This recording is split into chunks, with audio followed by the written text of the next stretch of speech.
Muito bom. Bom dia, turma. Vamos aqui começar com a nossa aula, então, de hidrologia aplicada. Na aula passada, eu comecei a falar com vocês sobre regularização de vazão, né? E nessa aula, quando eu comecei a falar sobre regularização de vazão, foi mostrado para os senhores esse Excel aqui, não uma planilha, só um gráficozinho mostrando, né, que como é que se faz e tal, mas simplesmente foi falado muito por cima, explicando que a gente até pode trabalhar com o solver para usar fazer regularização de vazão. Não só o Excel, mas também um outro software que está lá até no Drive, caso vocês queiram brincar com ele, que é o Sysca, é utilizado para regularizar vazão, tá? Para fazer os cálculos de regularização de vazão. E eu vou depois aqui dessa apresentação, vou mostrar o Sysca, mas eu quero primeiro mostrar o Excel para depois explicar o Sysca, tá? Para vocês primeiro entenderem como é que funcionam os cálculos de regularização de vazão, para depois a gente passar para um software que trabalha um pouco mais fácil, ok?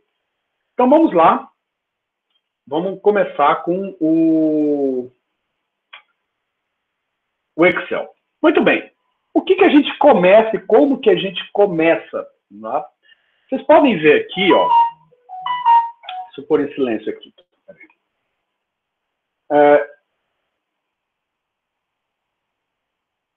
Vocês podem ver aqui que eu tenho alguns dados de vazão, tá? Isso aqui são dados de vazão coletado por 30 anos. Então, tem aqui dia a dia, tá?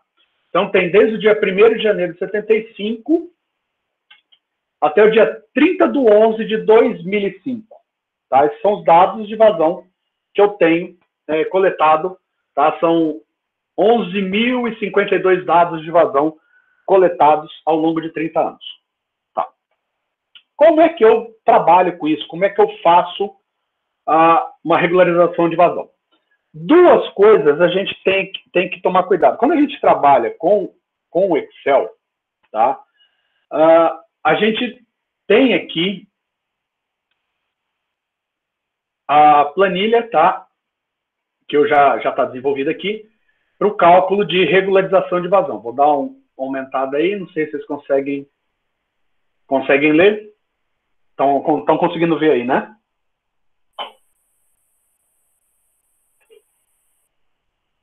Tá. Então, turma, é o seguinte. Aquela planilha, tá?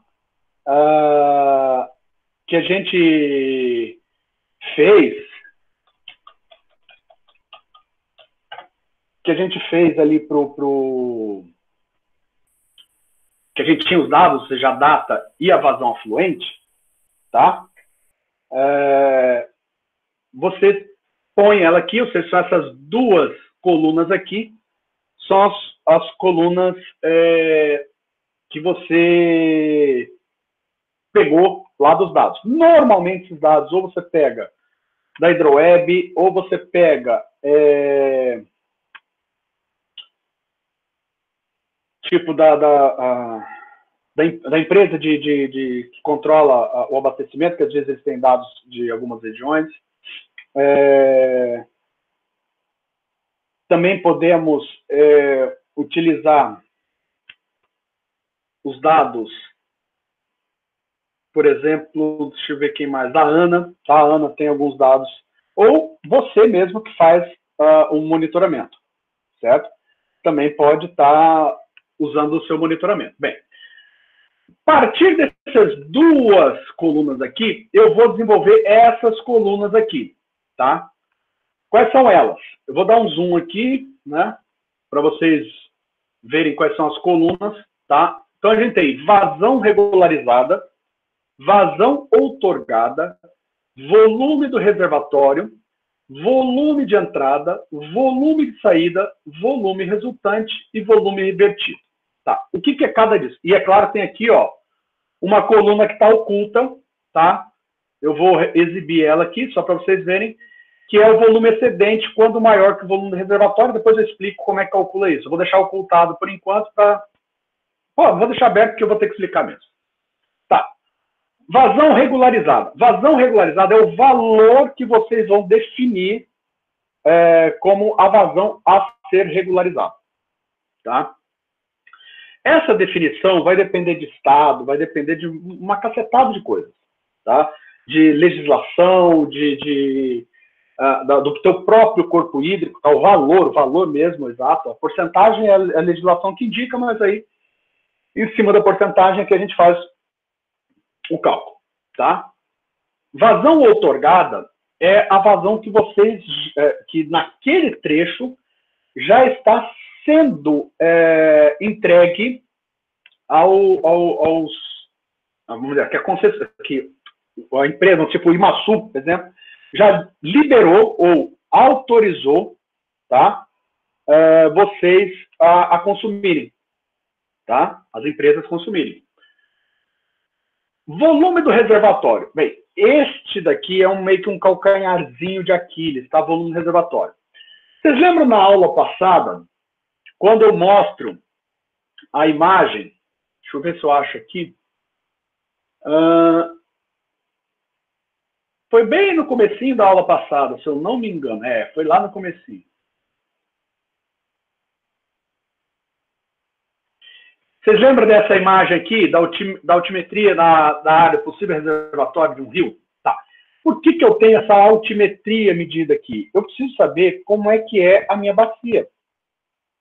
Tá? Eu preciso saber como é que é a minha bacia para eu poder definir um volume. Ok? Por que eu falo isso? Na verdade, esse valor aqui, deixa eu colar de volta no 50. Esse valor aqui, volume do reservatório, ele tem duas questões, tá? O volume do reservatório. O volume do reservatório, ele pode ser um volume já pré-existente, ou seja, você já tem o reservatório, você já sabe, você só quer saber se você pode outorgar mais, pode outorgar menos, se você pode aumentar ou reduzir a vazão regularizada que você tem naquela região, se não precisa. Ou seja, eu já posso ter o volume do reservatório em mãos. Tá? Como eu posso não ter esse volume, tá? E é exatamente isso que você vai descobrir aqui com a planilha. E aí eu vou mostrar como é que a gente faz isso. Tá? O volume de entrada nada mais é que o quê? Essa vazão afluente convertida em hectômetros cúbicos, tá? Se vocês olharem a fórmula aqui, tá aqui, ó, B8, ou seja, essa coluna aqui, vezes esse campo aqui, LS5, L5, melhor dizendo, é isso aqui, ó, tá? É o quantos segundos eu tenho em um dia, né? 86.400. Dividido por 10 a sexta, tá?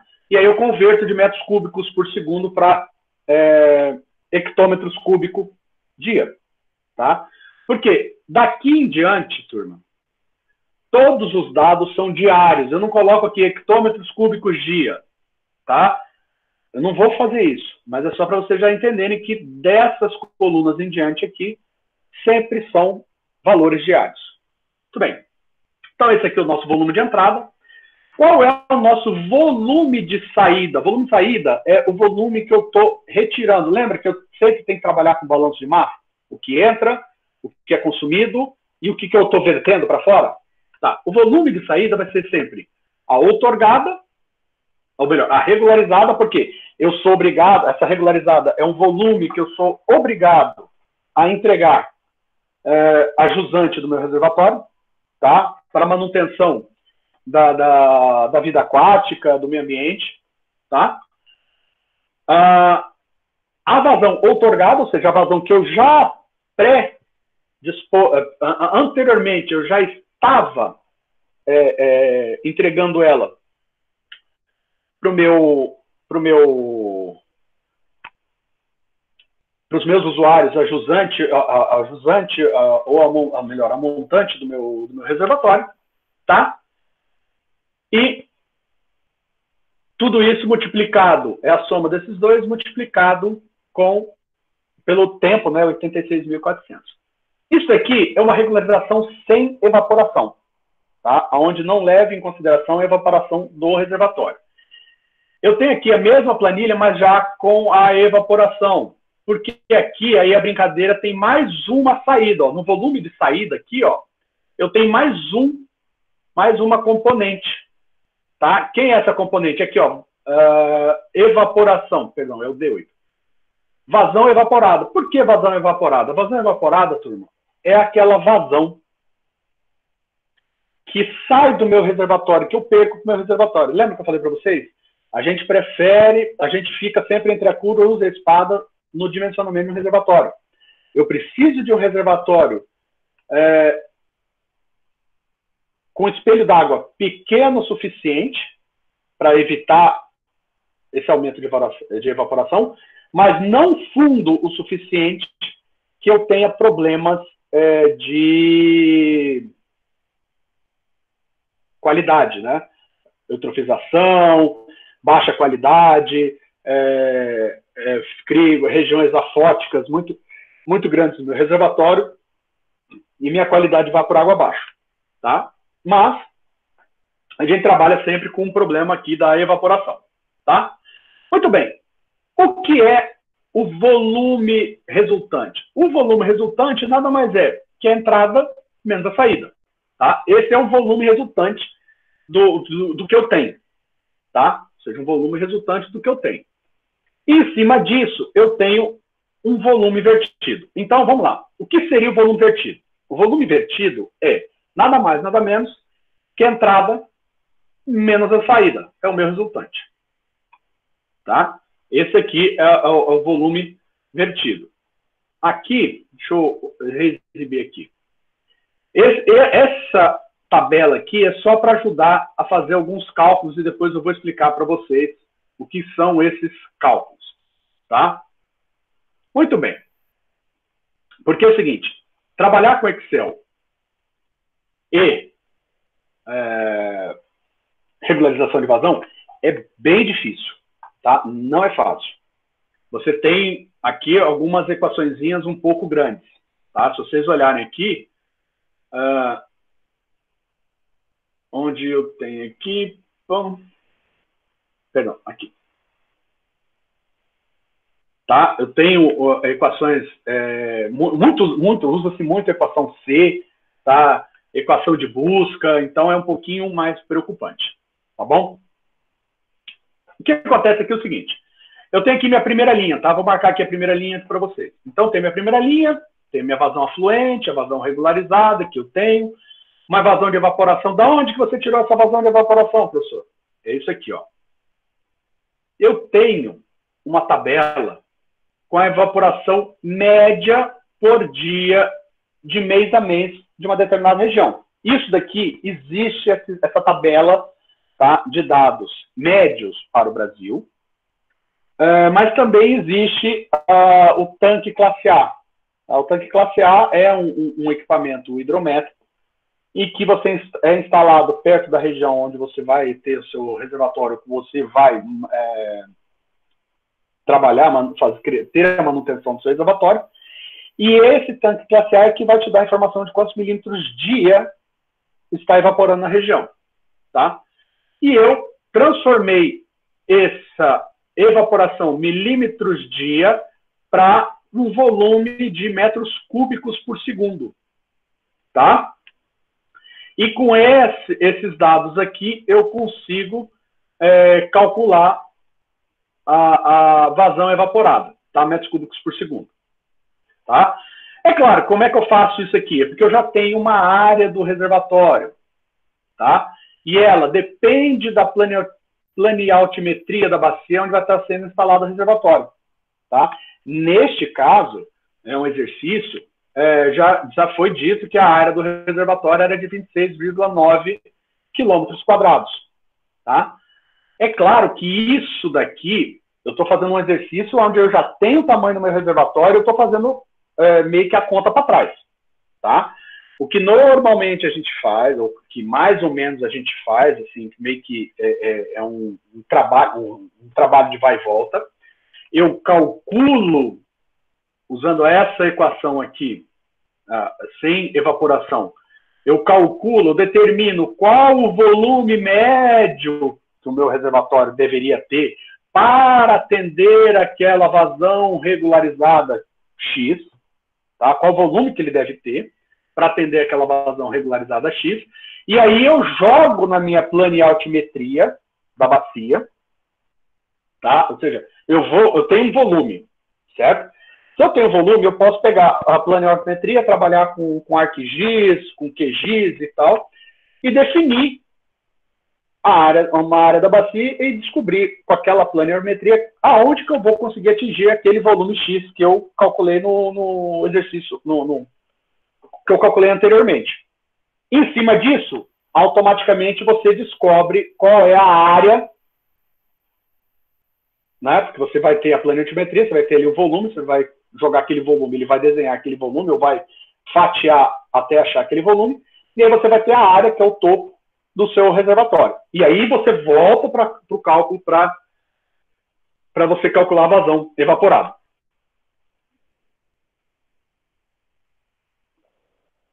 Muito bem. Então, vamos lá. Então, tem aqui minha primeira linha da regularização de vazão.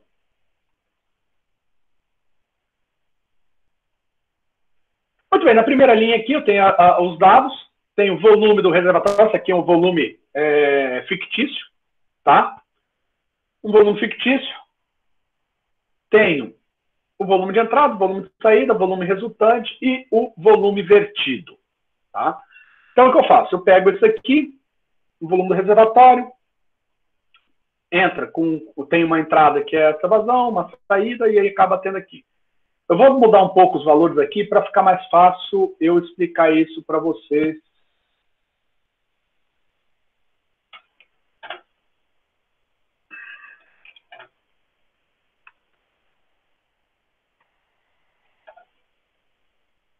Deixa eu ver se já...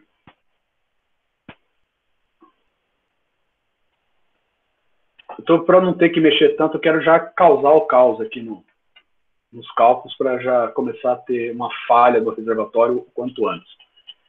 Mas não estou conseguindo causar o caos. Vamos baixar cada vez mais isso aqui até eu achar um... na verdade, vou achar lá embaixo. Tá, vamos lá. Então, eu tenho 10 hectômetros cúbicos de volume, tá?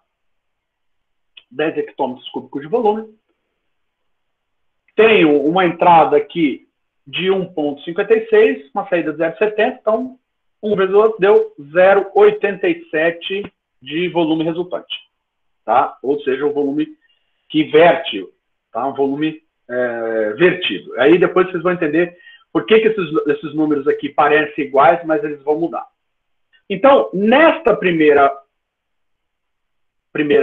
linha aqui do exercício, eu tenho 87, ou seja, na verdade, entrou 1,57, saiu 0,70, então, na verdade, sobrou 0,87. O meu reservatório só tem capacidade de 10 hectômetros cúbicos. Lembrem, eu não acrescento, porque se esse é a gente sempre começa a planilha com o valor máximo, tá, de capacidade do meu reservatório. Então, se essa é a capacidade máxima do meu reservatório, qualquer volume extra eu tenho que jogar fora. É vertido, tá? Então, por isso que aqui verte-se o volume. Ok? Muito bem.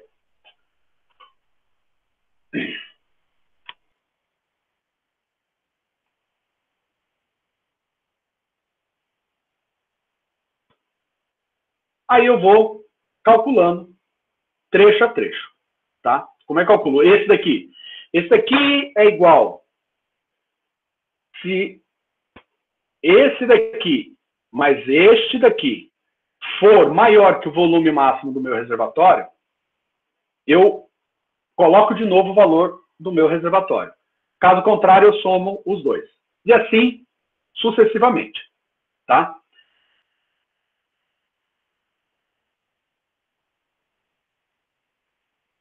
Eu acho que eu não atualizei algumas equações aqui, porque tem algumas que estão dando, que ele não está vertendo aqui, na verdade está. Deixa eu abrir aqui.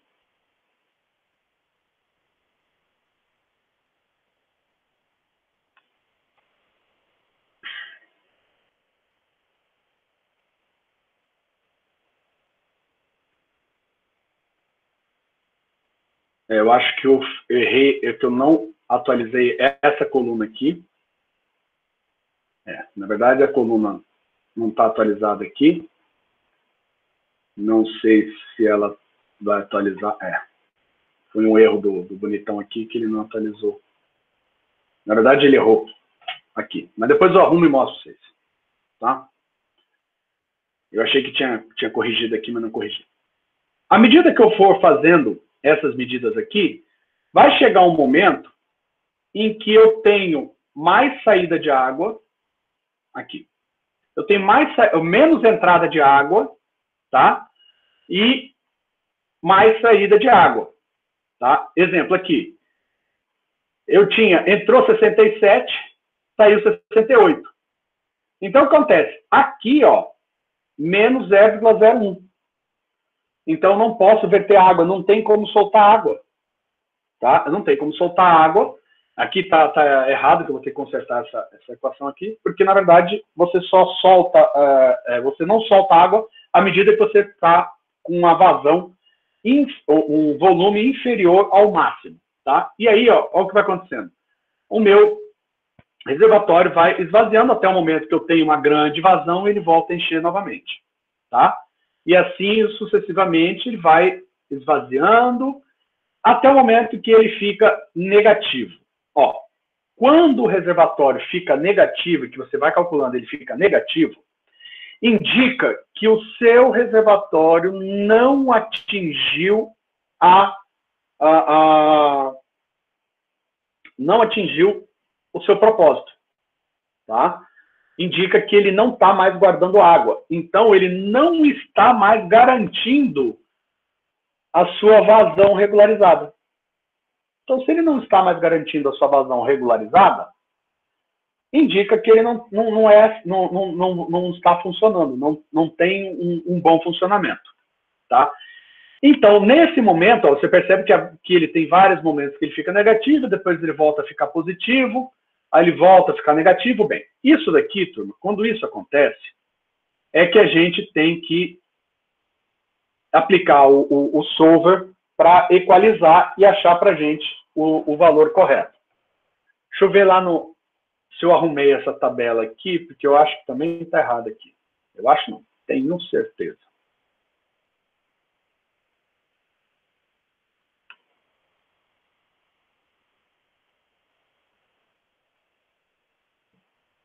Na verdade, essa tabela aqui, turma, só faz um cálculo para eu saber o quanto...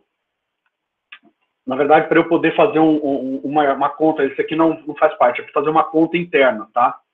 Então, eu coloco quando excedente, quando ele for maior que o reservatório. Então, na verdade, aqui eu tenho vários valores, quando ele é maior que o reservatório. Quando ele é maior que o reservatório, ele calcula excedente. Quando ele é menor que o valor máximo do reservatório, ele indica que eu não estou vertendo, ou seja, que eu começo a perder volume, tá? Que, na verdade, que eu estou calculando aqui. Esse daqui nada mais é do que este valor aqui do reservatório menos o volume resultante, tá? Isso daqui, o volume resultante, vai ser sempre a entrada menos saída. Deixa eu ver se tem um momento que ela está negativa aqui. Tá vendo? Ó, tem um momento que ela é negativa. Tá? Só para vocês entenderem aqui que tem um momento que o meu resultante é negativo. Que quando o resultante é negativo, indica uma perda. Eu tenho que só ajustar essas contas aqui, tá? Para depois depois eu vou passar uma planilha dessa aqui para vocês. Tá? Muito bem. Se eu escolher aqui, vou mostrar aqui um reservatório de 20. Vocês estão vendo aqui, ó, volume mínimo do meu reservatório. Isso daqui, turma, a gente vai pegar aqui, ó, o volume do reservatório. Vou lá na última linha, tá? Perdão, não foi na última linha que eu usei isso. Eu já usei aqui mesmo. Isso daqui eu uso essa equação. Estão vendo aqui, ó? Mínimo, tá? qual o mínimo dessa coluna aqui, tá? Por que eu preciso do mínimo daquela coluna? O mínimo da coluna, se ele aparecer um valor negativo, indica que o meu reservatório não está funcionando para regularizar a vazão. Ele não está regularizando a vazão. Então, se ele não está regularizando a vazão, tem algo errado, certo? E o que é esse algo errado? Se eu não consigo regularizar minha vazão, eu estou automaticamente não atendendo ao valor de regularização que eu coloquei inicialmente. Muito bem. O que eu tenho que fazer? Eu tenho que mudar ou o volume do meu reservatório, ou a vazão regularizada aqui, para que o meu volume mínimo seja atendido. Tá? Que esse volume aqui seja sempre maior, igual a zero. Tá? Eu posso chegar a zero. Como eu posso também colocar um volume pré-determinado. Tá? Eu posso ir lá colocar na minha restrição, que o meu volume mínimo, na hora que eu fizer, é maior ou igual a 10 hectômetros cúbicos. Vamos supor que é meu volume morto. Para que, chegando no volume morto, ou seja, qual que é o volume que eu tenho que ter para não precisar usar o volume morto. Tá? Normalmente a gente faz isso. Bem, aqui existem mais algumas contas, tá? Vazão de outorga, vazão ecológica, qual a vazão regularizada, tá? Isso tudo aqui, turma, são dados que eu tenho que tirar de uma curva de permanência, tá? Tá aqui a curva de permanência, só para vocês saberem o que é. E essa curva de permanência, nada mais, nada menos, que é trabalhar com aqueles mesmos dados. Como eu vou falar ainda de curva permanente, depois a gente volta e eu explico isso aqui com mais exatidão. Muito bem. Quando eu quero descobrir qual é o volume necessário do meu reservatório para que ele atenda essa vazão regularizada aqui, que é de 4,4 metros cúbicos por segundo, eu vou lá no meu solverzinho, dados, solver. O que eu quero?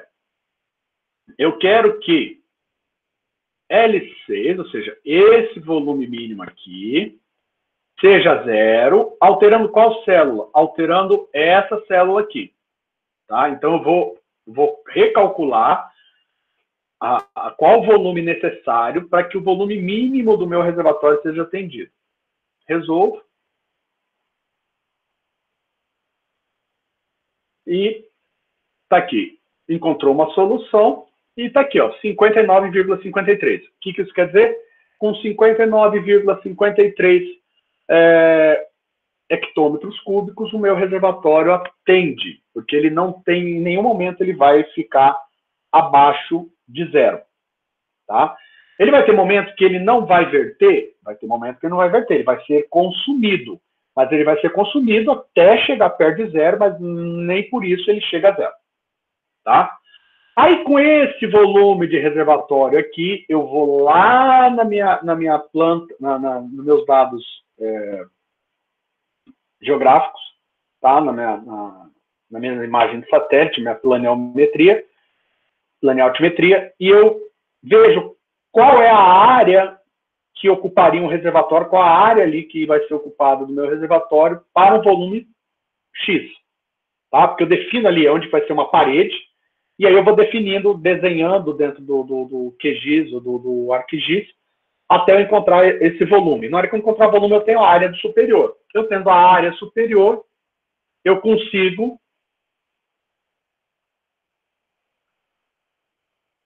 definir qual a área do reservatório em metros quadrados e, a partir daí, fazer os cálculos de evaporação. Ou seja, qual o volume evaporado, que é esse aqui. Tá? O volume evaporado envolve a evaporação média dia vezes a área do reservatório.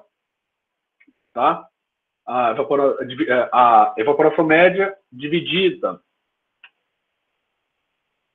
pegar aqui. A evaporação média do dia dividido por 1000, que multiplica a área do reservatório, tudo isso dividido por 86.400. Aí a gente tem, né, qual que é a evaporação em metros cúbicos por segundo. Tá? Para depois eu fazer aqui os cálculos do meu novo reservatório. Vocês veem que, ó, são os mesmos dados, tá, turma? Ó, 440, tá? Ou seja, vazão de regularização de 440. Quer ver quanto que vai dar esse volume?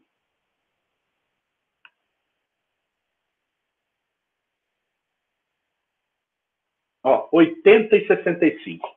Vocês veem, sem evaporar, eu tenho 59, 53 hectômetros cúbicos de reservatório.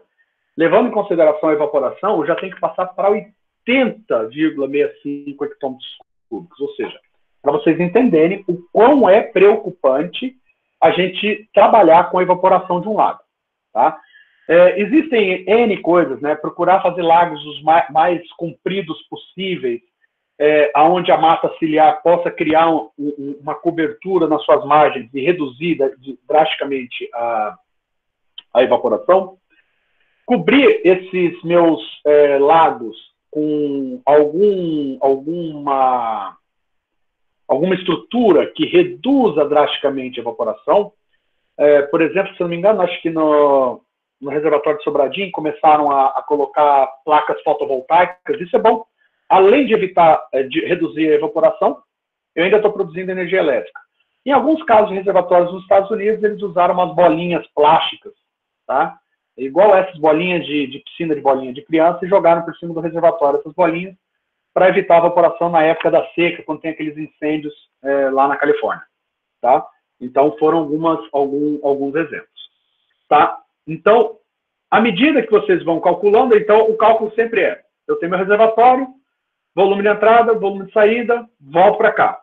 Ou seja, como a entrada e saída a entrada continuou sendo maior que a saída, o meu volume aqui vai continuar sendo o volume do meu reservatório. Maior que a saída, maior que a saída, maior que a saída, ou seja, sempre que ele é maior que a saída, eu não tenho que me preocupar. Quando a entrada for menor que a saída, deixa eu achar um aqui em que ela é menor que a saída.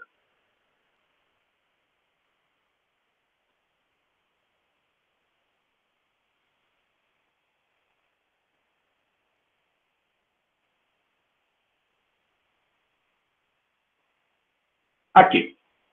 Quando, tá? Então, ó, maior que a saída, maior que a saída, maior que a saída, menor que a saída. Menor que a saída, ó, o meu reservatório começa a ser consumido. Menor que a saída, consumido. Menor que a saída, consumido. E assim vai, ó. À medida que a entrada for menor que a saída, se consome. À medida que a entrada passa a voltar a ser maior que a saída, aí eu começo a encher o reservatório. Aqui, vamos lá. Neste caso aqui, se o meu reservatório estivesse totalmente cheio, esse valor aqui eu estaria vertendo para fora do reservatório. Como isso não acontece, eu, em vez de verter ele para fora, eu vou estar abastecendo ele, tá? Até 80,56, que é o máximo. Mas aí vai subindo, vai subindo. Aqui que está os erros de cálculo, porque eu começo a ter... Ah, não, 63,73. Aqui tem que entrar, tá? Entrou. Aqui está entrando, perdão. Entrou. É que houve aqui um consumo, eu não tinha visto. Quero pegar uma fase em que ele começa a consumir sem parar. Aqui, ó. Consome.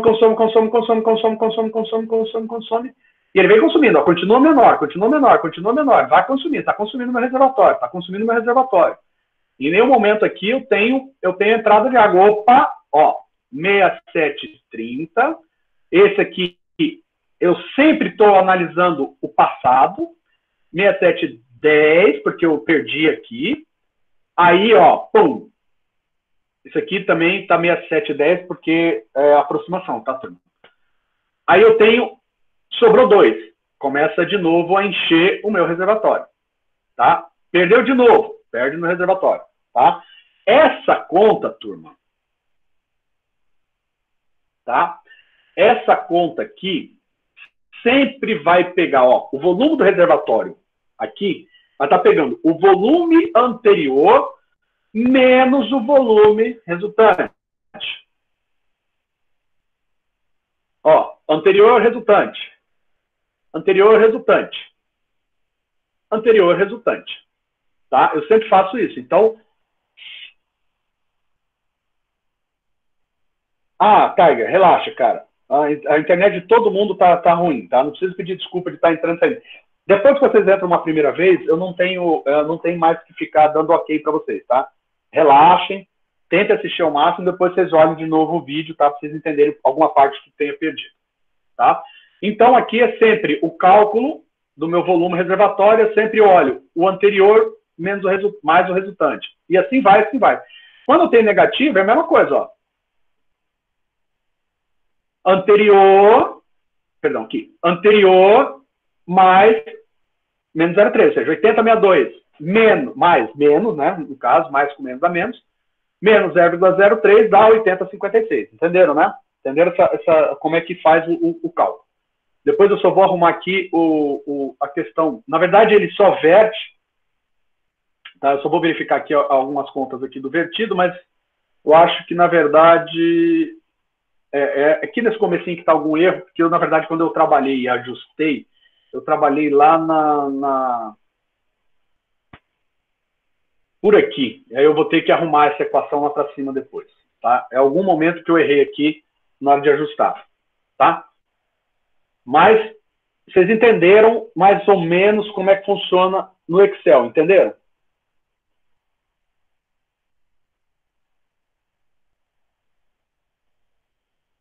Podem falar, turma. Entenderam, que não entenderam, qual a dúvida que vocês têm?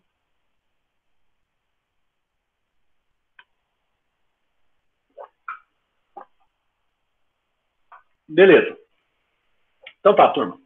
Vou voltar lá para a aula para a gente continuar a apresentação. E aí a gente vai começar a incluir coisas novas, tá? Incluir coisas novas naquelas planilhas e vocês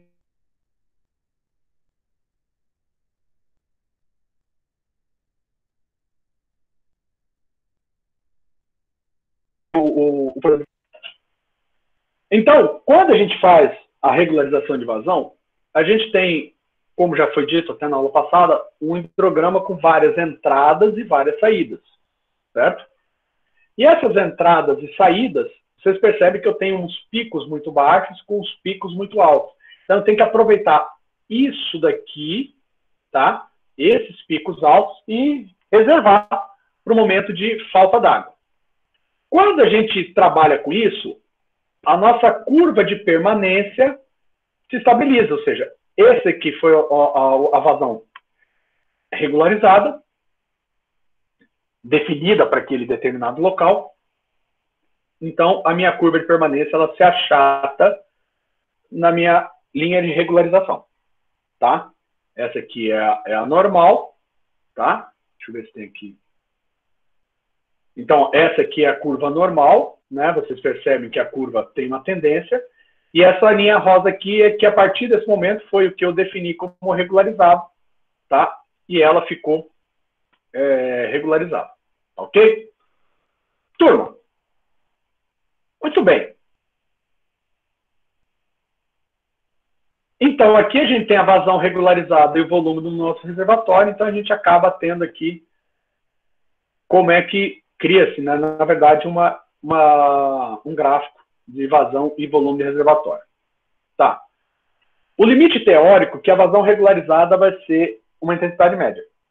A vazão regularizada hoje, turma, quando a gente vai trabalhar ou pensar em vazão regularizada, existem alguns conceitos a gente adotar. O primeiro é o seguinte: qual a vazão regularizada de um corpo hídrico no qual não existe reservatório?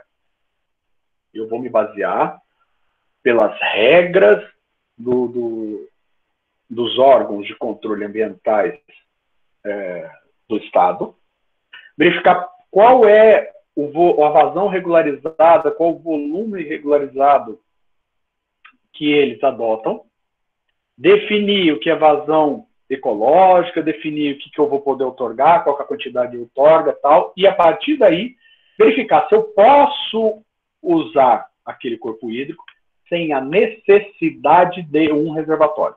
Tá? A partir do momento em que eu tenho que construir um reservatório, ou seja, para que serviria construir um reservatório? Eu só construo um reservatório quando eu preciso aumentar a vazão regularizada, porque eu estou automaticamente aumentando a minha vazão de consumo ou minha vazão de outorga. Por exemplo, eu tenho o Rio Corrente.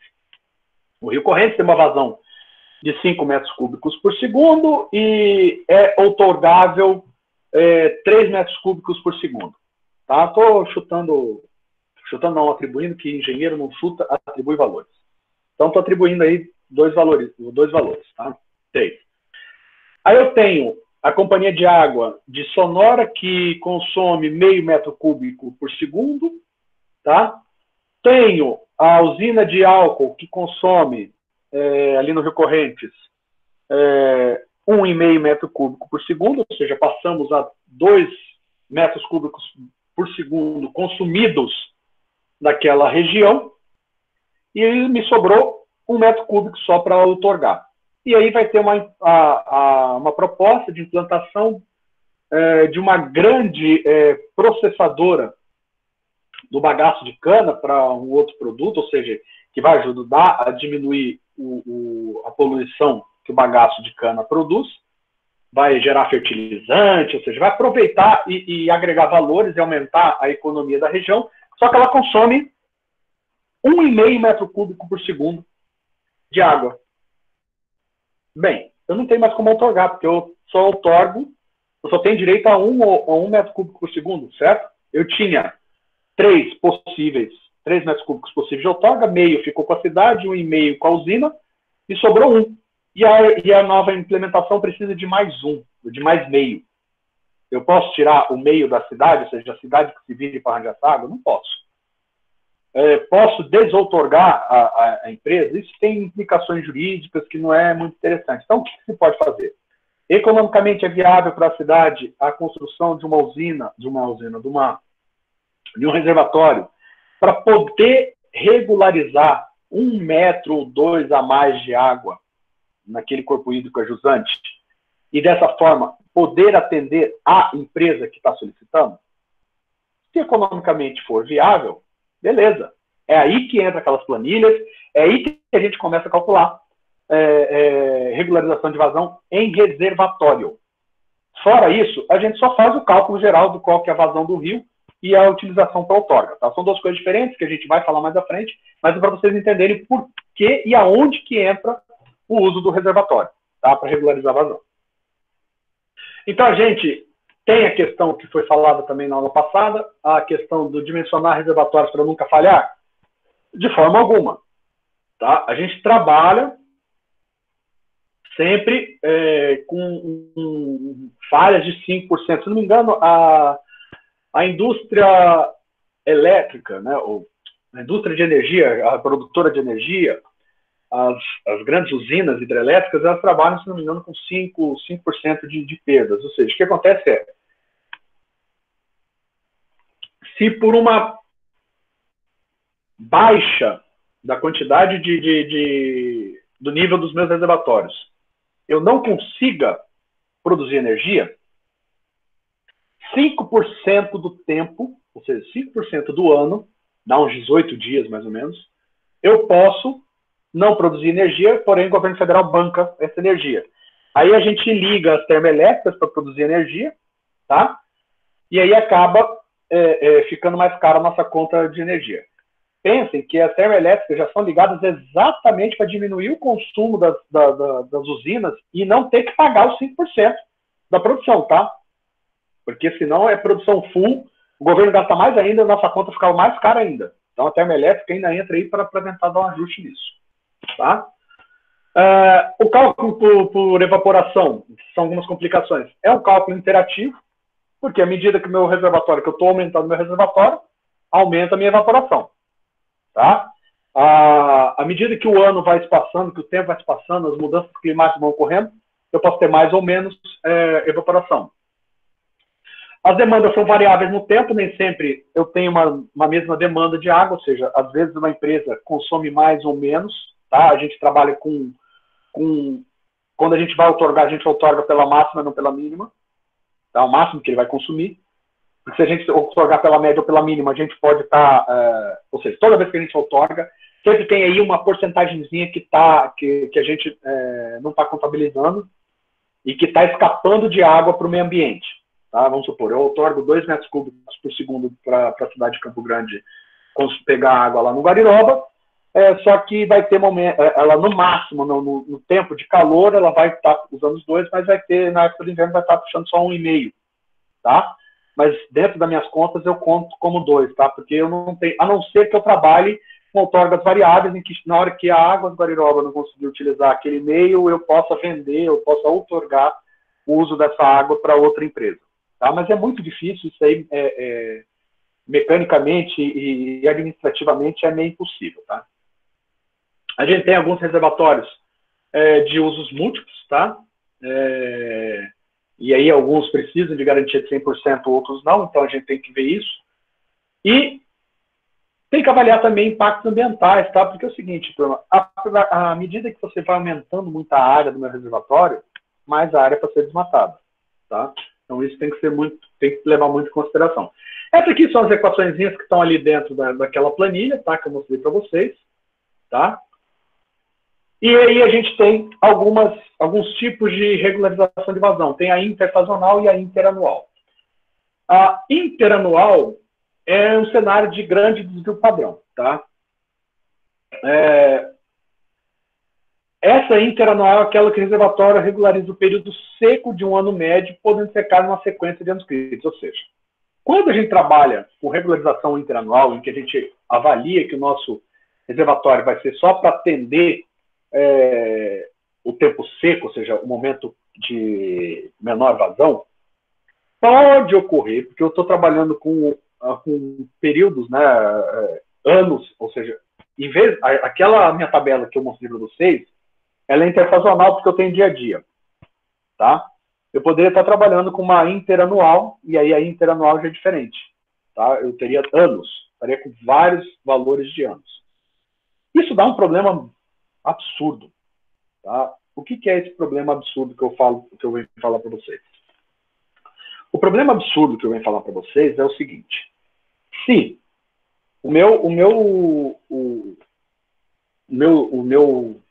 minha regularização trabalha com isso aqui, eu vou ter momento de anos críticos que o meu reservatório não vai funcionar, tá? E esses reservatórios interanuais, eles têm que trabalhar com uma sequência muito grande de anos secos, tá? Então eles são muito grandes, o tempo de residência é geralmente maior que um ano, ou seja, a água chega no reservatório, leva um ano para sair do reservatório, a gente tem problemas de qualidade e de evaporação, tá? E além de você ter a possibilidade de salinizar as águas, tá? Por causa da baixa renovação, ou seja, acaba tendo um reservatório que acaba virando um reservatório salino, tá? Não é muito interessante isso também, tá? Então aqui a gente tem um exemplo, tá, de reservatório interanual. Você percebe que ele está sempre muito cheio, ó. Ele tem um esvaziamento, ou seja, só aqui nesse períodozinho aqui, tá? No ano de... Isso aqui é sempre olhando de 1º de janeiro, de 1931 até 1941. Você percebe que 2 vezes ele chegou a quase lá embaixo, mas a grande maioria das vezes, ó, está aqui nessa faixa, ou seja, eu tenho um volume muito grande armazenado aqui à toa, tá? Então aqui alguns exemplos de interanuais, tá? Três Marias, Tucuruí, tá? Você percebe que muito tempo ele lá em cima. Furnas, vocês percebem que há uma manutenção maior por causa do uso da energia. Esse Itaipu, você percebe que Itaipu já é mais reguladinha, tá? Ela tem um controlezinho mais fino, tá? Passo Real aqui no Rio Grande do Sul, tá? Esse aqui vai ser um exemplo, eu vou passar rápido, que não há necessidade de explicar, porque a gente vai para explicar o Inter. Faltou aqui o Inter. Eu tinha o Interanual, acho que. Peraí, deixa eu voltar lá, turma.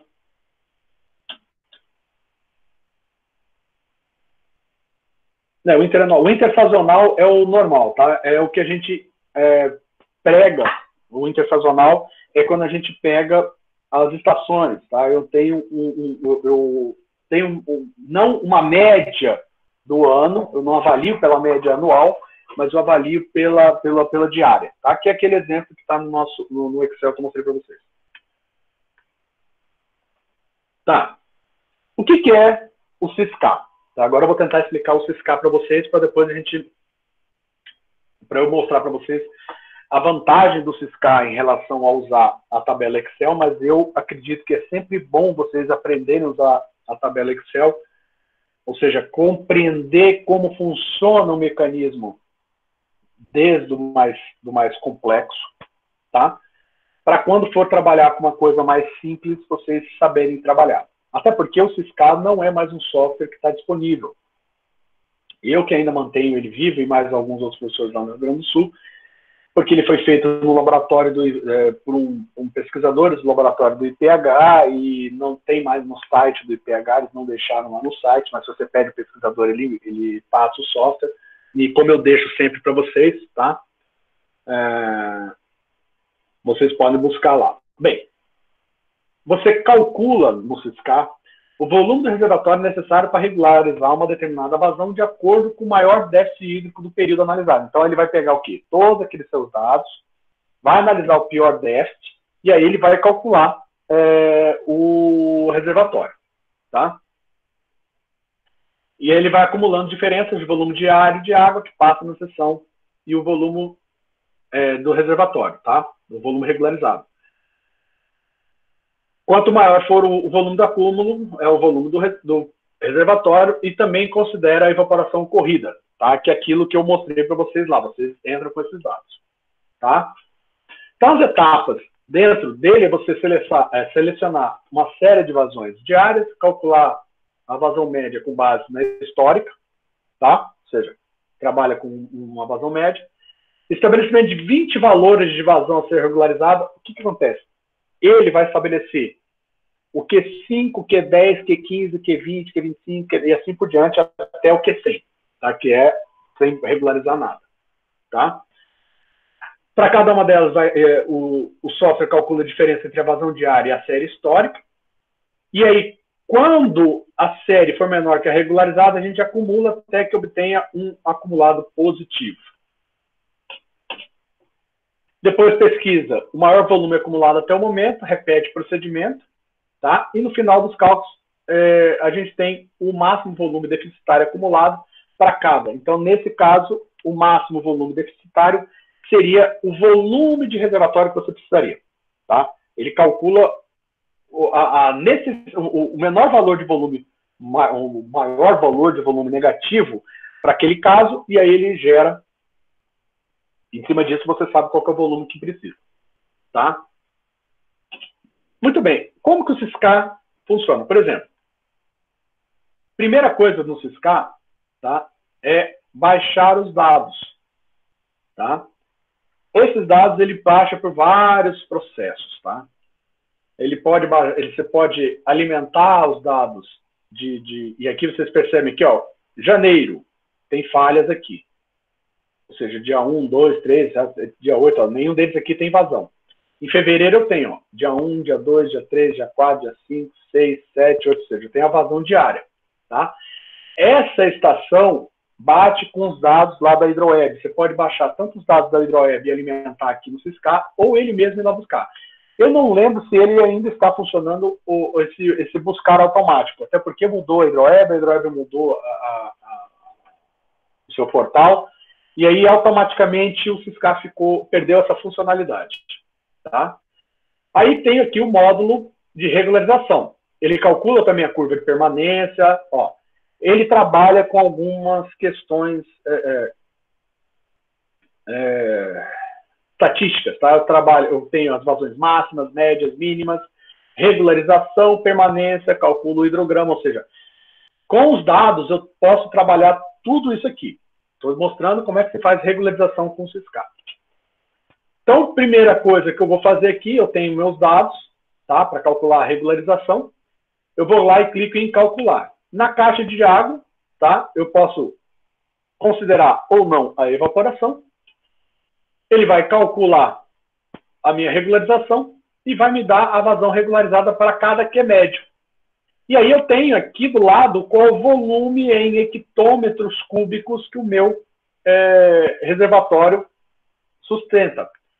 Além de dizer qual a vazão regularizada. Então, isso também influencia muito. Ou seja, eu precisava de uma vazão regularizada de 8, então eu sei que no Q60, que eu tenho já 8 metros cúbicos por segundo, eu vou ter um reservatório de 165,1886 hectômetros cúbicos. Tá? Então, por isso que ele dá isso daqui detalhadamente. Tá? E também pode te dar um gráfico aqui mostrando qual a depressão máxima, né, que esse aqui normalmente é o Q100, tá, do seu reservatório. Tá? Além do diagrama de massa, que nada mais é o volume acumulado dentro dos dias. Ou seja, ele vai mostrando como que esse reservatório vai se acumulando ao longo do tempo. Tá? E no finalzinho também eu tenho vários relatórios, o Syscar me dá vários relatórios já prontos. Ok? Muito bem, só que é o seguinte, turma. O Syscar, ele trabalha muito bem, funciona muito bem, tá? Mas tem que saber utilizar ele, tá? Tem que saber ler a resposta dele, ok? E também trabalhar os dados, porque às vezes você tem dados que faltam informações, seus dados não estão, você tem que corrigir falha. O Syscar tem um módulo de correção de falhas, de preenchimento de dados falhos, de você pegar outras estações e preencher os dados falhos daquela estação que você está analisando. Tá? Então tem essa vantagem também. Ok? Muito bem. Falar um pouco sobre tempo de residência e eutrofização. Isso daqui é uma das coisas que vocês também têm que avaliar muito, tá? Quando vocês falam em tempo quando vocês vão trabalhar com reservatório. É o tempo de residência, tá? O que é? O tempo de residência é o tempo que a água chega no meu reservatório, fica no meu reservatório e ela é ou utilizada ou vertida a jusante, tá? Então, dentro dos meus reservatórios, eu tenho aqui reservatórios recebem alta concentração de nutrientes, tá? A eutrofização vai depender do quê? Aporte dos nutrientes, disponibilidade do solar na minha coluna d'água, o tempo de residência no meu reservatório.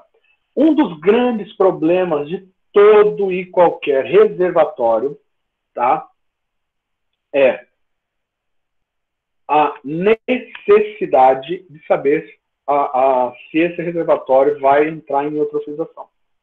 Tá? Por que há a necessidade de saber isso? É o que você menos quer. Tá? Eutrofizar um reservatório é você matar o reservatório de certa forma. Você não pode utilizar aquela água, porque você pode estar eutrofizando com cianobactérias e aí a água fica sem utilidade para consumo humano e nem animal, dependendo. Então, tem N problemas que vocês têm. Então, a gente tem que calcular sempre, verificar qual que é o meu tempo de residência, tá? Dividindo o volume máximo do meu reservatório em metros cúbicos, pela vazão afluente em metros cúbicos por segundo, eu tenho aí o tempo de residência em segundos do meu reservatório. Turma, eu vou pedir um favor para vocês, que é o seguinte. Eu esqueço de falar isso, mas eu vou falar agora. No chat, tá, que vocês têm aí, entrem no chat e digitem o nome de vocês, só o primeiro nome, tá, o primeiro e segundo nome, não precisa digitar tudo, para que depois eu possa lançar presenças também, porque nem sempre eu consigo lançar presença para todo mundo, tá? É só para ter um controle disso, tá? Não que eu vá reprovar a turma por falta, não é isso, mas é para eu poder depois ter um controle, porque no final da gravação me é enviado duas coisas: o vídeo da aula e tudo que vocês escrevem aqui, tá? Eu tenho um controle TXT de tudo que vocês escrevem. Aí eu tenho como saber certinho quem estava ou não na aula, até para poder ajudar aqueles que não assistiram a aula e depois eu poder tirar qualquer outra dúvida, tá bom? Continuando. Muito bem. Normalmente, essa vazão utilizada no cálculo do tempo de residência é o que a gente chama de vazão média de longo prazo. Então, ó, essa vazão aqui afluente, que eu vou utilizar no cálculo do meu tempo de residência, é a vazão média de longo prazo, tá? Que pode também ser a vazão média de período cheio ou de estiagem. Então, essa vazão média de longo prazo, que é esse QM aqui, é a vazão, nada mais é que a vazão específica vezes a área da drenagem da bacia. Tá? Então, é isso aqui que é a nossa vazão média de longo período, ou vazão média de longo prazo. Tá? Ela nada mais é que definida como a média das vazões médias anuais para toda a série de dados, sendo denominada como específica quando dividida pela área da bacia hidrográfica de interesse. Ok?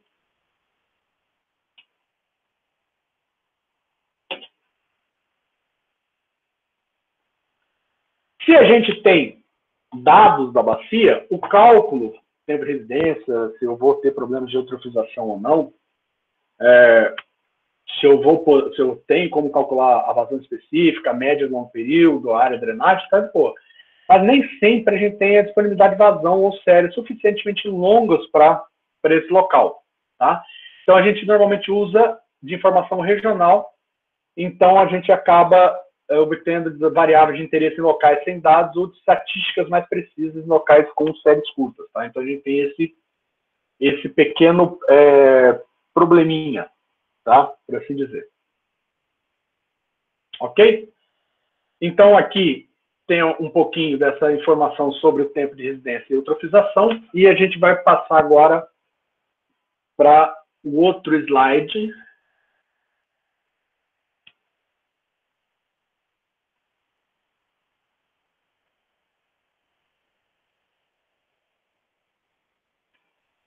Tem que achar lá na página, porque eu já não lembro onde está.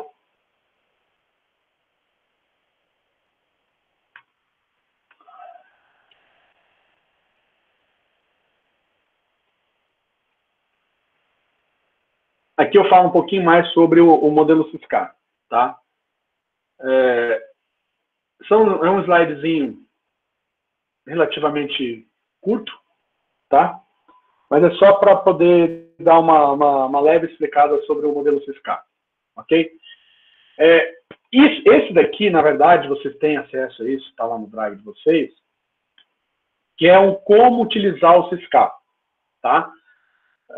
Os arquivos, como que eu importo a série de dados, né? Como que é o processo de importar a série de dados, como que ele funciona. Tá? Então, esse é o processo do SISCAR, de importação, que não está mais funcionando, tá? Que é o Web Service, que ele trabalhava com o sistema da Hidroweb. Como a Hidroweb mudou o seu canal, esse sistema de importação não está mais funcionando.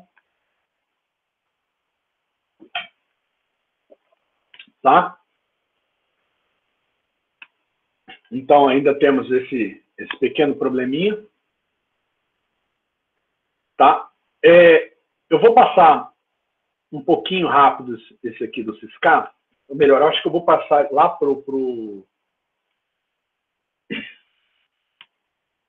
falar sobre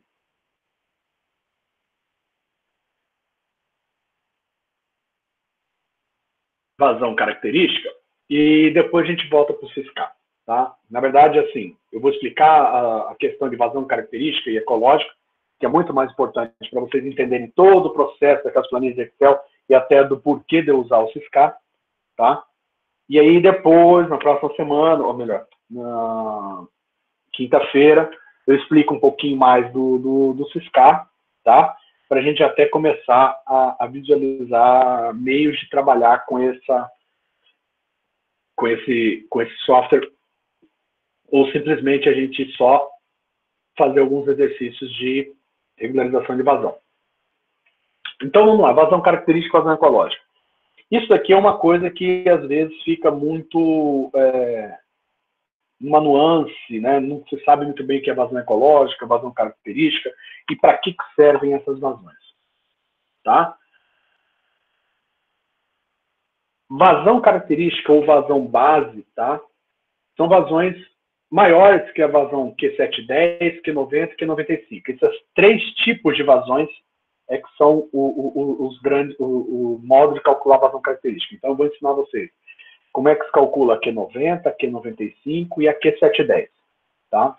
Porque elas são as vazões base para nós, tá? Ou vazão característica, tá? Essas vazões mínimas para períodos críticos de oferta são importantes para abastecimento de água urbana, pequenas centrais hidrelétricas, estudos de avaliação de qualidade de água e apoio à instrução de processos de outorga. Ok?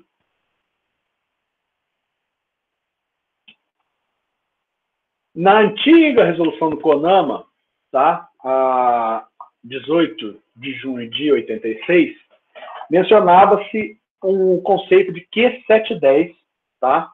Prevendo a manutenção dos limites mínimos de oxigênio dissolvido nas condições críticas de vazão. Então, qual que é o papel de você ter uma vazão de referência, e a partir daí dessa vazão de referência, o que seria as vazões de outorga, vazão ecológica, assim por diante. Essas vazões têm uma única função: manutenção dos limites mínimos de oxigênio dissolvido no meu corpo hídrico, para eu ter a vida da minha biota, né, da minha ictiofauna, ser a melhor possível.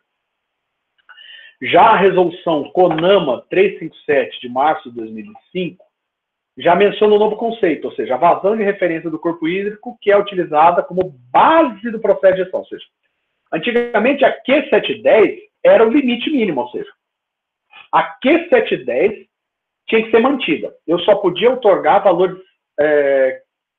valores suficientes em que a Q710 fosse mantida, ou seja, a Q710 era o limite. Na 357 de 2005 passa a ser a vazão de base, ou a vazão referência, como a base para calcular outorga. Tá? Não passa a ser o limitador, mas sim o início dos cálculos. Então, quais são as vazões, né? Para entender quem é cada um. A Q710 é uma vazão mínima estatística. O que ela representa? É a vazão mínima de 7 dias e 10 anos de período de retorno. Então, eu tenho 10 anos de dados em que eu avalio a média móvel de 7 dias de ano a ano, ou seja, de mês a mês, ano a ano, para daí, estatisticamente, eu tirar a minha vazão mínima estatística, que é 710. Tá? Ela é bem complicadinha, depois eu mostro para vocês as 2 formas de se fazer, tá? Que é o método de Weibull modificado, mas não é nem um bicho de 7 cabeças. Depois eu tenho a vazão mínima da curva de permanência, que é estabelecida uma probabilidade, sendo mais usada a Q90 e a Q95, né, o que seria Q90 e Q95. A Q95 indica que 95% do tempo, aquela vazão Q95, ela é superada. Ou seja, eu tenho vazões superiores a ela. Tá? 95% das vezes eu tenho vazões superiores a ela. O que eu estou garantindo? Que só 5% de falha. Lembra lá no começo, quando ele fala do 5% de falha? Ou seja, só 5% do tempo eu vou ter vazões inferiores àquela adotada como a vazão de referência. Tá? Essa é o porquê que se usa Q90 e Q95. E a vazão mínima ecológica é aquela que garante a sobrevivência dos ecossistemas. Bem, aí caminha o problema. Ecologista, cientista, matemático, estatístico, xamã, seja lá o que for. Até hoje a gente não conseguiu definir realmente o que é a vazão mínima ecológica. Tá? Porque ninguém chega numa determinação de aceitação comum. Então, usualmente, a gente prega a vazão Q710 como a vazão mínima ecológica. Tá? Mas não é correto, de certa forma, trabalhar com isso. Porque a vazão mínima ecológica é aquela vazão que após, vamos dizer, isso aqui é o que a gente definiria como uma vazão mínima ecológica, mas, na verdade, a gente não trabalha com ela, porque na hora depois da 357, como a gente vai usar essa vazão em alguns casos como a vazão de referência para a outorga, então, se eu vou outorgar em cima daquilo, indica que eu vou estar utilizando um valor, uma quantia dessa vazão aqui, considerada mínima ecológica, e na verdade aí ela deixa, eu vou estar dando menos água. E aí tem um novo conceito, que a vazão mínima ecológica é dentro da legislação, e aí que vem a merda. Para você definir na vazão mínima ecológica, a gente precisaria pesquisar, definir taxa de conversão de oxigênio, o quanto que eu consigo, quanto que aquele corpo hídrico consegue converter matéria orgânica, qual que é a quantidade, como que é o fundo, a vegetação submersa, a ictiofauna, como é que ele se degrada ou não. E em cima de tudo isso, né, que era para garantir o oxigênio dissolvido mínimo para a vida naquilo lá, eu tenho um valor de oxigênio dissolvido mínimo e em cima daí eu defini a vazão. Turma, isso é a coisa mais difícil do mundo. Tá? Vocês concordam comigo que mesmo que eu coloque todos os sistemas de análise de dados, tudo quanto é sensor no meu rio, analisar tudo quanto é coisa, eu nunca vou conseguir chegar no valor ideal. Tá? E aí os legisladores começaram a trabalhar com uma estatística um pouco mais de... se a gente fizer isso, o que acontece? Tá? Então começou-se a vazão ecológica é a vazão que sobra daquele volume outorgável da vazão de referência. Tá? Vamos continuar aqui que eu explico melhor. Tá? Pra você ter uma ideia, o Robson Sarmento, nesse artigo dele, Estádio da Arte da Vazão Ecológica no Brasil e no Mundo, tá? Um documento da Unesco, da ANA, tá? E no documento também do Walter Colichão, da Vazão Ecológica, o hidrograma ecológico, lá do IPH da URGS, já sabe que existem 207 metodologias distribuídas por 44 países para avaliar vazão ecológica. Ou seja, se 44 países trabalham com 207 modelos diferentes de vazão ecológica, o que é vazão ecológica? Eu acho que tem modelo demais, né? Uma não unanimidade do uso, uma não utilidade disso, né? Você não conseguir caternar 44 países, usam 207 modelos, ou seja, tem 207 meios de dizer o que é vazão ecológico, e aí fica uma zona. No caso, o Colichon, o Walter Colichon, ele classificou ela, que a vazão ecológica pode ser definida pelos métodos hidrológicos, para você ter uma ideia. São classificações mais simples. A vazão Q710, curva de permanência de vazão, vazão mínima anual de 7 dias, método de Tennant e Montana, método da mediana das vazões mensais, método da área de drenagem. Tudo isso aqui são métodos hidrológicos. Além do método de perímetro molhado e da regressão múltipla, os hidráulicos, ou seja, o Colichon ele deu uma enxugada dos 207 modelos, quais são os mais confiáveis. Método de classificação de habitats, ou seja, o método da Idaho, o método do Departamento de Pesca de Washington, o método IFM, alguns métodos holísticos, o método de construção de blocos, o BBM, e vazão de pulso de enchente. Ou seja, até aqui são dados demais, são equações demais, e que você nunca vai chegar num consenso. E que no final da história acaba trabalhando na legislação. Tá? Então, os sistemas estaduais de gestão apresentam um critério de estabelecimento de vazão ecológica, para evitar que o rio seque pelo excesso de uso. Tá?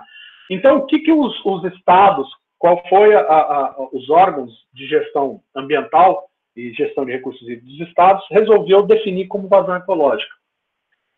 Ele escolhe uma vazão de referência, ou seja, baseado na curva de permanência, Q90, Q710, Q95, tá? E arbitra-se um percentual máximo dessa vazão que pode ser outorgado.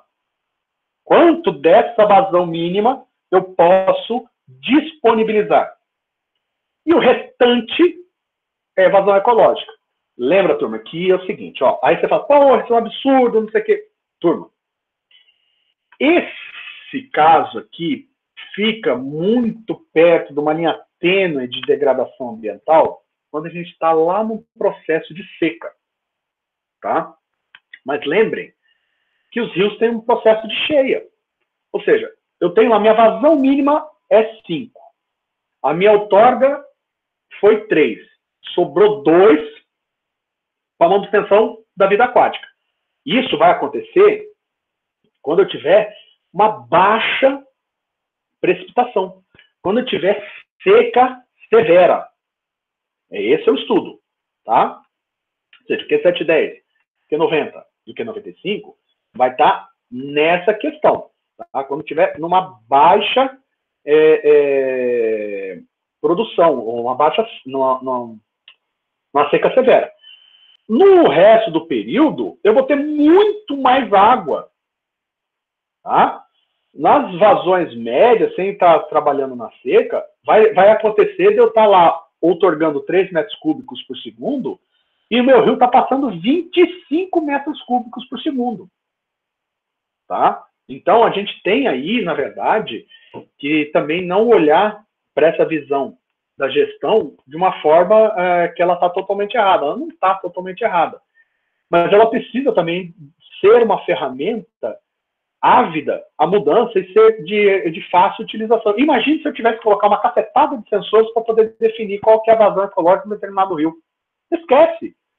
A gente não ia produzir, a gente não ia construir, a gente não ia alimentar, a gente não ia servir, coletar água para a população, porque ia demorar tanto tempo para definir isso que não ia conseguir. Então a legislação trabalha desse jeito, ou seja, para a legislação define-se qual é a vazão de referência para os cálculos. Em cima disso, define-se uma porcentagem da vazão ecológica, dessa vazão de referência que eu posso outorgar, e o restante é utilizado como vazão ecológica. Ou seja, é uma vazão que eu não posso tocar. Se eu tiver uma seca severa e todo mundo estiver utilizando a água, aquela quantidade excedente tem que estar passando no rio. Tá? É isso daí que representaria a vazão ecológica. Ok? Então, aqui eu tenho alguns critérios de referência. Bahia, Ceará e Rio Grande do Norte, em que eles trabalham com a Q90, pode-se atingir na Bahia e no Ceará a Q95, e a vazão residual ou a vazão ecológica está 20% da nossa vazão de referência. Tá? Paraná e Minas Gerais trabalham como vazão de referência Q710. Vazão máxima que eles outorgam. No Paraná, 50% da Q710, 30% da Q710 para Minas. Ou seja, a remanescente, ó quanto que sobra de água para a vazão ecológica. Tá? Quando a gente fala de Nordeste, aí a gente já passa a ter um problema maior pela falta de água. Então a gente tem aqui Pernambuco, Bahia, Paraíba, Rio Grande do Norte e Ceará. Esses 2 primeiros aqui trabalham com a Q90 e outorga 80% e deixa 20% de remanescente. Paraíba, Rio Grande do Norte e Ceará já trabalha com 90% da Q90 e deixa apenas 10% como remanescente, ou seja, como vazão ecológica. Estado do Mato Grosso do Sul, tá? Isso aqui é novo, não está lá na planilha de vocês, depois eu vou ter que tirar um PDF disso e pôr lá para vocês. Mas já fica isso para ficar na cabecinha de vocês. Ó. No Mato Grosso do Sul, o IMASU define a seguinte questão. Qual é a vazão de referência para o IMASU? Q95. O máximo outorgável do trecho é 70%. Está errado aqui, como sempre. Ah, não, tá certo. O máximo outorgável por trecho é 70%. Tá? O que é 70%? O máximo que eu posso outorgar é 70%. Então, qual que é a minha vazão ecológica? 30% da Q95. Tá? A minha vazão ecológica para o Mato Grosso do Sul é 30% da Q95. E 70% outorgável. Só que, desse valor, desse 70% outorgável,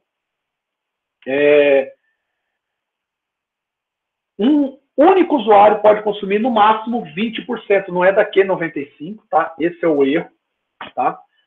Deixa eu arrumar aqui até. Deixa eu arrumar aqui. O único usuário poderá utilizar sozinho no máximo 20% dos 70%, de 70% da Q95, tá? É isso daqui. Pronto, agora tá certo. Tá? Ou seja, se 3 usuários utilizarem o máximo, um quarto usuário só vai ter direito a 10% daquela quantia. Tá? Então, é mais ou menos assim que o IMASU trabalha, certo? Se uma empresa precisa de mais do que 20% dessa quantia que está dentro da Q95, né, dos 70%, ou ele constrói um reservatório, ele vai ter que procurar um rio que atenda ele, né, uma região que atenda ele de melhor qualidade. Ok?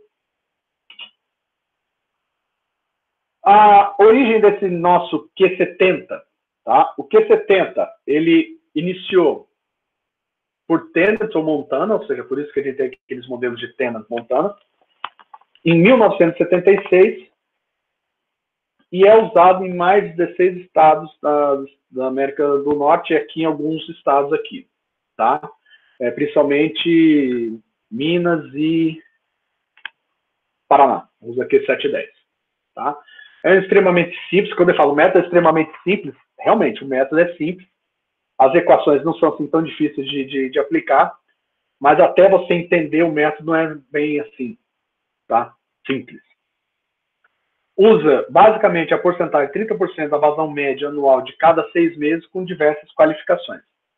Foi feito para rios de grandes dimensões, de modo geral, a vazão correspondente a 10% da vazão média anual é suficiente para sustentar uma pequena condição de habitat para peixes.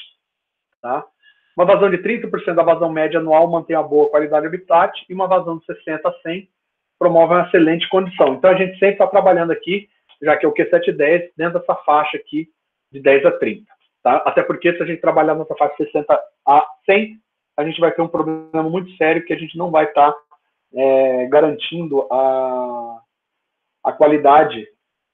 Na verdade, não vai estar conseguindo coletar água suficiente para o nosso desenvolvimento. Tá? Então, como que a gente determina as vazões características Q710, Q90 e Q95? Então, no Q710 é a vazão de 7 dias consecutivos em 10 anos. A representação pode ser também 7Q10, tá? Que é como os Estados Unidos usam muito a representação. Nós, no Brasil, usamos assim, Q 7,10. Principalmente foi usado lá nos Estados Unidos na década de 70 para evitar problemas de poluição em rios, tá? Em que áreas maiores do que 1,3 km quadrados, a vazão mínima fosse de 1 litro por segundo por quilômetro quadrado. Tá? Se a vazão fosse menor que a Q710, já saberia que haveria degradação do curso d'água. Tá? O método Q710 não possui nenhuma base ecológica. Como 90%, tá, das vazões de referência, elas não têm nenhuma base ecológica para sua utilização. Tá? Na verdade, a criação do método Q710 tinha como função o recebimento de descarga de esgoto sanitário, ou seja, eu tinha que definir qual que era a vazão Q710 mínima para que meu corpo hídrico recebesse esgoto, porque lá na década de 70 ainda não tinha um grande número de áreas com plantas de tratamento de esgoto. Tá? Só depois que começou-se a ter uma maior interação, maior utilização de plantas de tratamento de esgoto, é que o método Q710 passou a representar a situação do habitat aquático, tá? Ou seja, garantir a qualidade. Para o sarmento, esse método segue 2 etapas. A gente calcula o Q7 de todos os anos de registro histórico, aplica-se uma distribuição estatística de vazão mínima denominada distribuição Gumbel ou Weibull, são essas que eu vou ensinar para vocês na aula que vem, que são as mais comuns. Alguns estudos, tá, da Water Science Center, tá?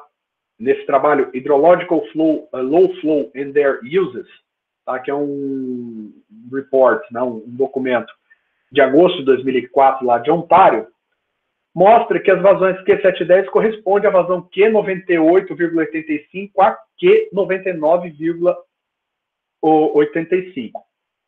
Então, de uma certa forma, os métodos mais utilizados no mundo é a Q710 e a Q95. Raramente a gente usa a Q90, tirando alguns estados. A gente trabalha sempre ou com Q710 ou Q95, tá? Que é o caso até aqui do nosso estado, que é Q95. Vocês percebem que o uso da Q710 a gente torna mais restritivo ainda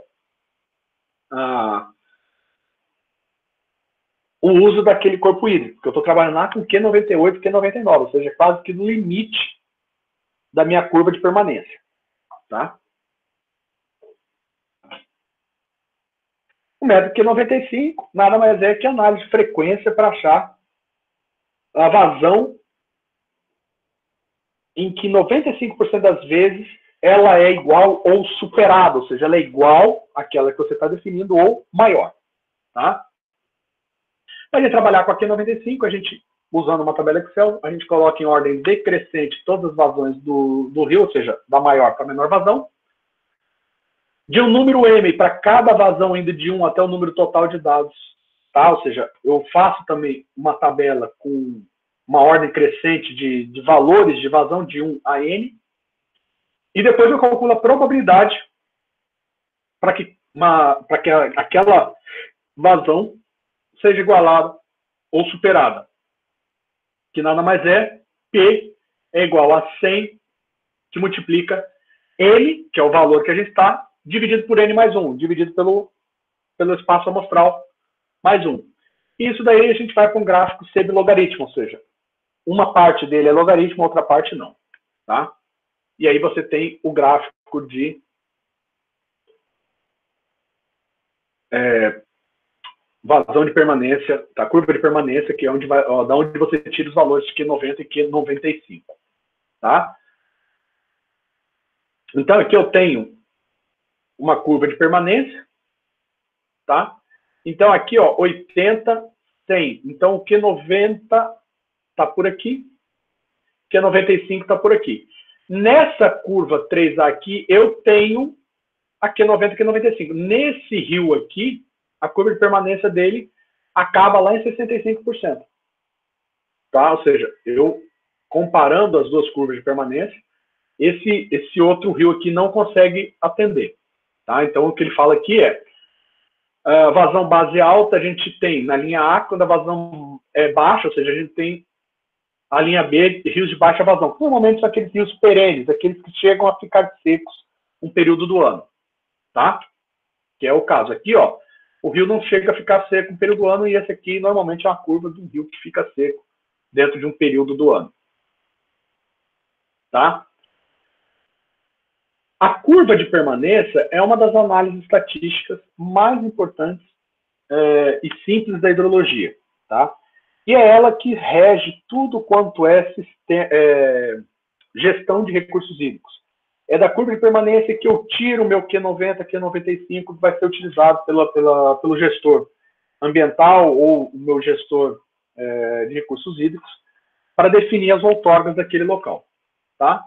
Ele auxilia na análise de dados de vazão com algumas perguntas. O rio tem vazão aproximadamente constante ou é extremamente variável? Ou seja, num caso desse aqui, é extremamente variável, tá? Porque ele vem sempre, ó,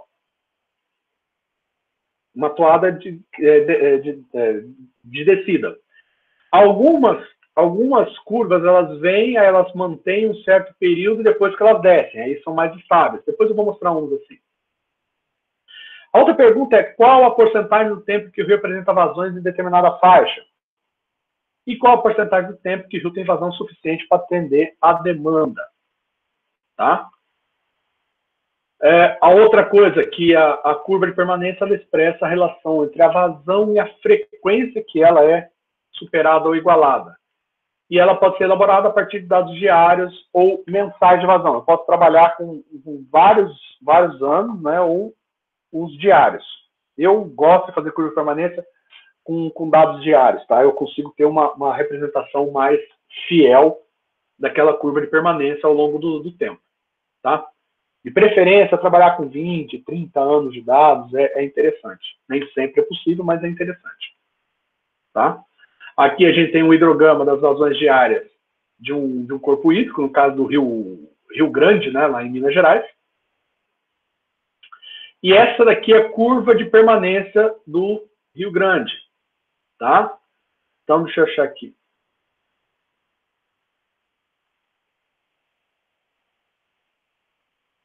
Então, a curva de permanência do Rio Grande, ele vem, certo? Então, o meu Q90 aqui, ó, tá bem perto aqui dos 6, 7 metros cúbicos por segundo, tá? Então, a gente vê aqui, no caso, essa vazão de 30 metros por segundo, ela é igualada ao superado em menos de 10% do tempo, tá? Ou seja, mesmo eu tendo aqui vazões na casa dos 100, 80, né, 110, 80, 60 metros cúbicos por segundo, menos de 10% dessa vazão é superada, tá? Essa é a vantagem de você trabalhar, de você ter a visão da curva de permanência de um rio, você poder explicar essas informações, tá? Sendo que, olhando aqui no nosso Q90, a gente sabe que está aí dentro são vazões inferiores a 6 metros cúbicos por segundo, tá? Essa daqui já é uma curva de permanência onde você tem quase que uma estabilidade. Você vê que há uma queda, depois há uma leve estabilidade, ainda com uma queda, e depois ele tende a cair de novo, tá? E o eixo logaritmo normalmente é esse eixo aqui, tá? É o eixo vertical que é logarítmico, tá? Esse aqui é normal, por isso que a gente diz que a curva de permanência trabalha com eixo semilogarítmico, tá? Algumas importantes, por que a curva de permanência é tão importante? Você tira algumas informações dela. A vazão que é superada em 50% do tempo vai ser a mediana das minhas vazões, tá? Que é a nossa Q50. A vazão que é superada em 90% do tempo é chamada de Q90 e é utilizada em referência à legislação na área de meio ambiente e recursos hídricos de muitos estados no Brasil, tá? No Mato Grosso do Sul, a gente trabalha com a Q95, tá? Que é a vazão de referência utilizada para definir energia, ou seja, a usina hidrelétrica trabalha com Q95, os estados trabalham com Q90, o Mato Grosso do Sul resolveu trabalhar com a Q95 por inteiro, tá? Não só, ou seja, foi mais restritivo. Trabalhar com a Q95 é trabalhar em prol do meio ambiente, tá? Se trabalhar com Q710, eu estou mais em prol ainda do meio ambiente, tá? Então, Q90, Q95, Q710 são do que é mais em prol do meio ambiente e menos, tá? E a curva de permanência também é útil para diferenciar comportamento de rios e avaliar efeitos de modificações, como desmatamento, reflorestamento, construções, reservatórios, extração de água. Por quê? Eu faço a curva de permanência de um rio antes de uma intervenção. E depois eu faço a curva de permanência daquele rio após a intervenção. E eu consigo, olhando as duas curvas de permanência, entender quais são as mudanças, né? E se foi para bem ou para mal. Tá? Então, essa também é uma das ferramentas e da utilização da curva de permanência. Tá? Então, aqui eu tenho duas curvas de permanência, uma do rio Cuiabá, tá? Lá em Cuiabá, e outra no Taquari, na cidade de Coxim. Com vazão diária de 80 dados de vazão diária de 80 a 84. Por que foi usado as duas curvas aqui? Para a gente até avaliar bacias diferentes, tá? Ou regiões diferentes. Por quê? As duas bacias, tanto do rio Cuiabá como do rio Coxim, tá? Do rio Taquari, têm áreas de drenagem, relevo, precipitação média anual semelhante. Ou seja, os dois têm essas características iguais. A vazão média do rio Cuiabá é 438 e a do rio Taquari é 436, muito próximo, quase imperceptível. Só que as vazões mínimas são mais altas no rio Taquari do que no rio Cuiabá. E as máximas são maiores no rio Cuiabá. Então, olhando as duas, ó, esse é do rio Cuiabá. E essa é do rio Taquari. Você percebe que a do rio Taquari, a curva permanente do rio Taquari, eu tenho uma estabilidade muito maior que a do rio Cuiabá. Tá? O que acontece? Eu tenho mínimas maiores e ele é mais estável. O rio Cuiabá, mínimas menores, mas eu tenho vazões mais altas. Tá? Tenho vazões aqui, ou seja, eu tenho maiores precipitações aqui na minha bacia, mas ao mesmo tempo eu tenho vazões mais baixas. O que isso aqui mostra? Mostra também, você consegue enxergar até a declividade da bacia. A bacia do rio Taquari, ela está mais reta, ou seja, a declividade dela é menos pronunciada como a do rio Cuiabá, por causa, inclusive, da declividade. Tá? Então, no rio Cuiabá tem maior variabilidade de vazão, tá? Alternando entre alta e baixa vazão, enquanto o rio Taquari permanece mais tempo com vazões próximas da minha média. Tá? A geologia do rio Taquari favorece mais a infiltração, porque é muito arenito. Tá? Então, o que chega no rio apenas após um longo período armazenado, então por isso que ele consegue dar aquela estabilidade. Então, a vazão é regularizada pelos aquíferos da bacia, ou seja, já que ele infiltra muito, a vazão continua sendo regularizada pelo aquífero do seu entorno, tá? Já que não acontece no rio Cuiabá. Tá? Se eu tenho uma curva de permanência mais horizontal, como foi ali o mostrado no rio Taquari, eu tenho valores mais próximos da mediana durante a maior parte do meu tempo. Tá? E aí, numa regularização de vazão, eu tenho retenção da parte da vazão alta durante o grande período, e aí eu tenho uma disponibilidade. O que eu faço é pegar aquela curva que tem uma descendência e fazer um achatamento no seu processo. Tá? Que é o que acontece aqui, ou seja, a vazão Q90 alterada de 148 metros cúbicos por segundo para 379 metros cúbicos pelo efeito de regularização de reservatório. Então, isso aqui é o afluente e esse é o efluente. Olha o que acontece aqui na hora que eu regularizei. Ó. Isso aqui é depois do reservatório. Eu regularizei ele, olha como que a curva deixou de ter uma queda significativa. Eu aumentei. Tá? Então, isso daqui é exatamente o que a gente quer no reservatório. Pegar a nossa curva de permanência e dar uma horizontalizada nela, tá? Para garantir uma maior utilização daqueles recursos hídricos. Tá ok? Turma, isso daqui era o que eu queria passar para vocês. Tá? Aqueles que não escreveram o nome no chat, tá? Que é um jeito de eu saber quem participou ou não da aula, escrevam agora o nome no chat, tá? E eu vou assim que possível, postar esse vídeo para vocês lá no meu canal no YouTube. Ok? Turma, tenham um ótimo dia, tá? Muito obrigado por vocês terem a paciência de me aguentar. E a gente se vê amanhã. Tá ok? Até mais, turma.